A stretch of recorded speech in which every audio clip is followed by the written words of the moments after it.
जी अस्सलाम वालेकुम। अब हम आते हैं अपने नेक्स्ट क्वेश्चन की तरफ, जो कि फाइनल काउंट का क्वेश्चन है और आपके मॉक का क्वेश्चन नंबर 1 भी था। और जैसा कि आपको कंसिडरेशन वाले जो है वो क्वेश्चन के एंड पे मैंने बताया था कि भाई 25 से 35 मार्क्स की जो है वो वेटेज होती है कंसिडरेशन प्लस फाइनल अकाउंट की। तो अगर तो आप लास्ट, ये बिल्कुल रिसेंट टाइम का क्वेश्चन था, हम लोगों ने खुद टेस्ट किया सर ने इस दफ़ा कि ये वाला देकर स्टूडेंट्स को देखें फाइनल काउंट को बच्चे जो है वो बिल्कुल इग्नोर कर रहे होते हैं।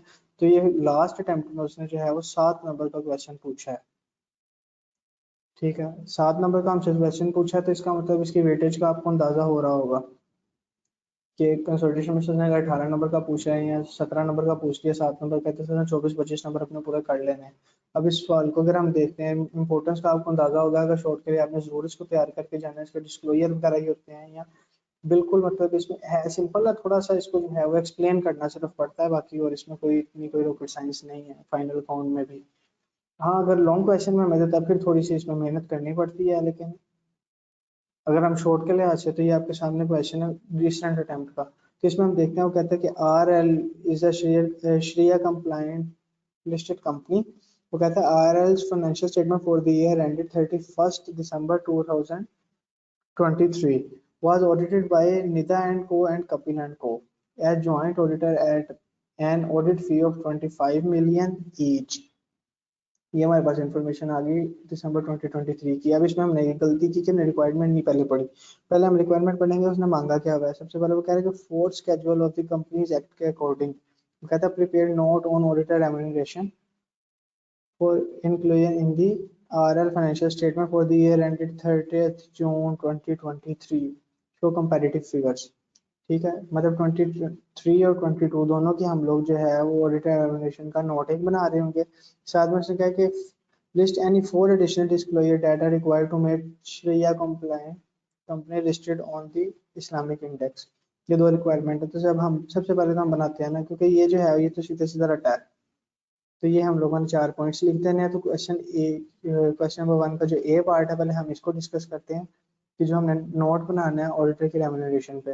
तो उसके लिए हमने पढ़ा था कि आरएल की फाइनेंशियल स्टेटमेंट में वो आ रहा है कि 31 दिसंबर 2023 को जब ऑडिट हुआ, 31 दिसंबर 2023 की फाइनेंशियल स्टेटमेंट का ऑडिट हुआ, नितिन एंड कोर कपिल कौर ने किया जो कि ज्वाइंट ऑडिटर थे, और ऑडिट फी थी 25 मिलियन ईच की।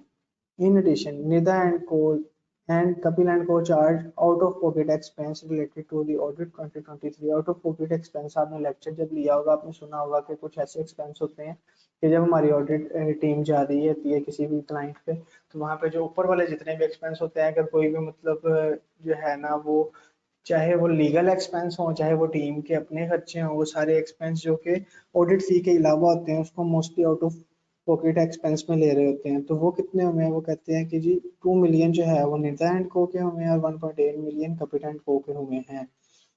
उसके बाद वो कहता है आरएल ने जो है वो आरएल फाइनेंशियल स्टेटमेंट जो थी 31 दिसंबर 2022 की, वो ऑडिट की थी अली एंड को ने 20 मिलियन की फी पे, included out of pocket expense of ये।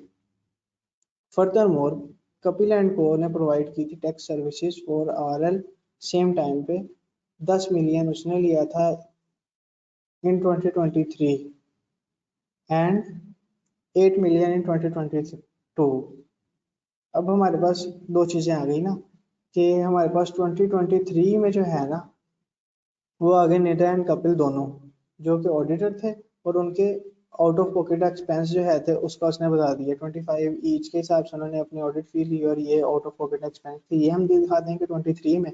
और साथ 23 में जो है वो कपिल ने जो टैक्स की सर्विसेज दी हैं, ये हमारे पास इंफॉर्मेशन आ गई। और 22 की हमारे पास जो इन्फॉर्मेशन है वो उसने की थी अली एंड को ने इस अमाउंट से ऑडिट फी ली थी, और उस टाइम भी टैक्स का काम जो है वो कपिल के पास ही था, तो कपिल एंड को ने उसके लिए थे 8 मिलियन। तो अब हम देखते हैं सोल्यूशन में इसको किस तरह से दिखाया है। जी ये देखें, ये हमारे पास आ गया सोल्यूशन। सोल्यूशन में उसने सेम वही चीज़ किया कि 2023 में उसने जो है ना वो एक ऑडिट की फी जो थी 25 आ गई, ठीक है, 25 मिलियन जो उसने दोनों को कपिल को और निदा को दी थी आउट ऑफ पॉकेट एक्सपेंस उसने शो करवा दी हैं। और साथ में 2023 की जो टैक्सेशन फी थी 10,000 वो हमारे पास उसने शो करवा दी है, जो कि कपिल एंड को ने ही किया था। ये हमारे पास आ गई सिंपली एक नोट आ गया रेम्यूनरेशन का कि कितने कितने एक्सपेंस जो है वो हमने शो करवाना होता है अपने जो हमारे यूजर टू फाइनेंशियल स्टेटमेंट्स होते हैं उनको हमने शो करवाना होता है कि कहाँ कहाँ एक्सपेंस हमने ऑडिटर पे किए हैं, उसको क्या रेम्यूनरेशन दी है, उसके अलावा आउट ऑफ पॉकेट और डिफरेंट एक्सपेंस या टैक्स या एडवाइस या डिफरेंट हमने जो उनसे जो है ना सर्विसेज ली हैं उसके बदले में हमने क्या पे किया, तो हमने थोड़ा सा ये चीज़ को शो करवाना होता है। तो वो हम लोगों ने ये देखना अलहदा कर दिया कि निदर एंड को हमने टोटल कितनी अमाउंट दी है, किस किस चीज़ के लिए दी है, कपिल को किस दी है।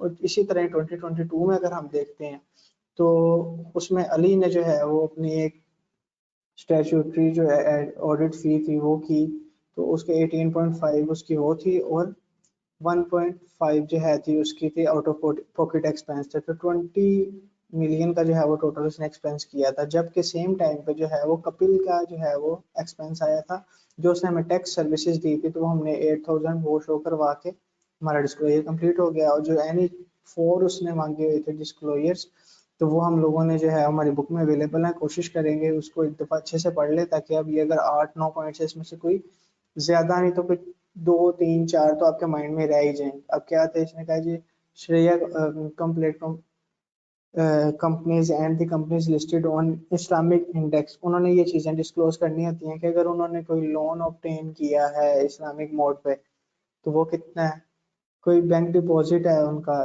श्रेया बैंक डिपॉजिट अगर उनका है तो वो बताएंगे, कोई प्रॉफिट अर्न किया है, कोई रेवेन्यू अर्न किया है, उसके अलावा जो है वो गेन एंड लॉस या डिविडेंड इनकम अगर हुई है, कोई आपने अगर कोई या इन्वेस्टमेंट की हुई थी, या कोई भी एक्सचेंज गेन अगर आपने किसी और करेंसी में कमाया और एक्सचेंज गेन आपको हुआ है एज पर इस्लामिक इंडेक्स। इसके अलावा मार्कअप अगर आपने कोई पे किया है इस्लामिक मोड ऑफ फाइनेंसिंग पे।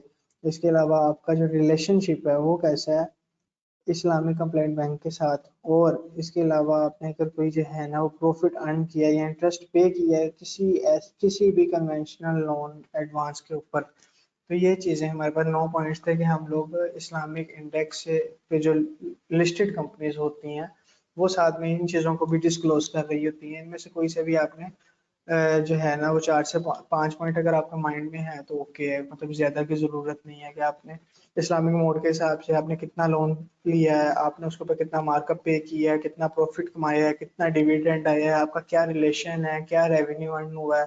इस तरीके से आपने एक माइंड में चीज़ें जो है वो थोड़ी सी सेट कर लेंगे। और ये था हमारे पास क्वेश्चन नंबर 1 जो कि फाइनल काउंट का था। अब इंशाल्लाह मिलते हैं हम नेक्स्ट क्वेश्चन के साथ। अल्लाह हाफिज़।